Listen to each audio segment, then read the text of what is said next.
Life cycle assessment is an important methodology that enables the quantification of the environmental impacts of materials and products across all the life cycle stages of that product, from extracting the raw materials through manufacturing, transportation and use.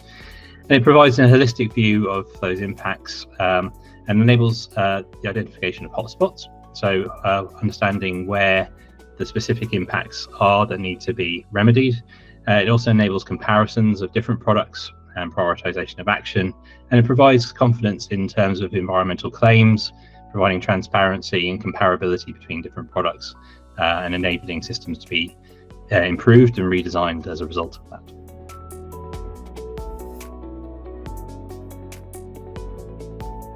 LCA has some limitations, so it does focus on the environmental impacts of materials and products. The challenge is with things like the circular economy, we also need to look at the economic aspects and the social aspects of the circular economy model. So we're trying to deliver security of supply, we're trying to decouple from supply chain risks such as critical materials, we're trying to deliver economic growth through job creation, and those things aren't really reflected in LCA. Similarly, there are some other social dimensions that reflect in the longer term through the reuse and remanufacturing of products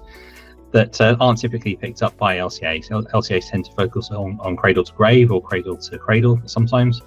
but those changes in product model from one life cycle to the next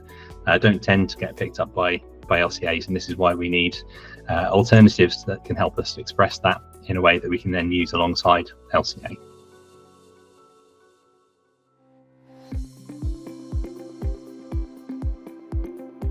So we developed the material circularity indicator as the first metric for the circular economy, really as a way of bringing together all the different routes of delivering circularity, whether that's recycled content, durability, reuse, remanufacturing, nature-based solutions, into one consistent framework, because all of those ways of delivering circularity are measured differently. So the MCI really looks at the flow of materials that are coming into a product and the extent to which those decouple from non-renewable resource consumption,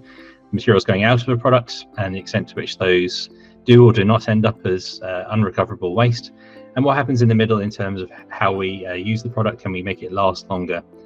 By doing so, decouple from the need to procure more materials to keep those products in service. So the MCI brings those all into a consistent framework that then allows us to firstly compare different circularity models against each other, which we wouldn't be able to do otherwise, and also to use circularity against other indicators, including those in LCA, but also risk-based metrics, economic-based metrics, and some of the social metrics that we're interested in delivering, to understand where the key intervention points are, where we can bring the circular economy to bear.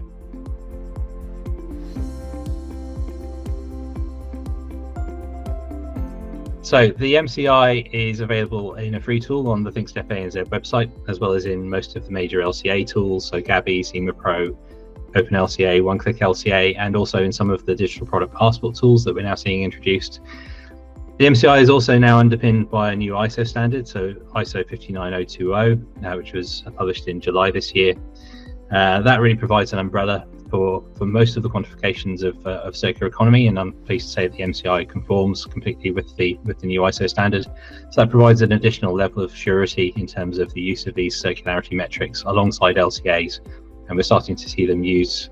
with LCA and being published alongside environmental product declarations. And I think we're going to see that picked up even more by various certification schemes that are starting to look for these quantifications of circularity.